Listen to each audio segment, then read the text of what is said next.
বাংলাদেশের জনগণই রাষ্ট্র পরিচালনা করছে।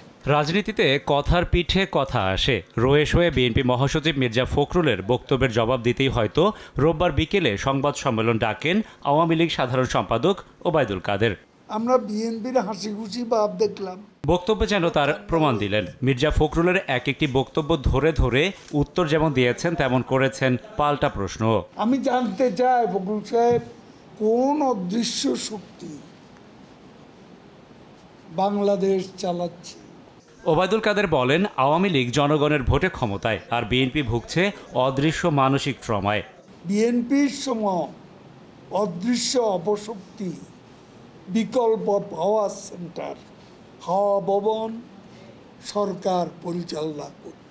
দুর্নীতির বরপুত্র তারেক রহমানের নেতৃত্বে তখন হাওয়া ভবন ছিল সরকারের সমান্তরাল অপর একটি বিকল্প শক্তি। তারা সবসময় অদৃশ্য শক্তির মানসিক ট্রমা ভুগবে, এটাই স্বাভাবিক। ডোনাল্ড লুর ঢাকা সফর নিয়ে ওবায়দুল কাদের বলেন, এ সফর বাংলাদেশ যুক্তরাষ্ট্র সম্পর্ক এগিয়ে নেবে। লুর সফর নিয়ে বিএনপিকে উদ্ভট চিন্তা বাদ দেওয়ার আহ্বান জানান তিনি। তারও এখানে আসার বলে একটা বিষয় আছে, সেটা হলো বাংলাদেশের সাথে সম্পর্ক এগিয়ে নেওয়া।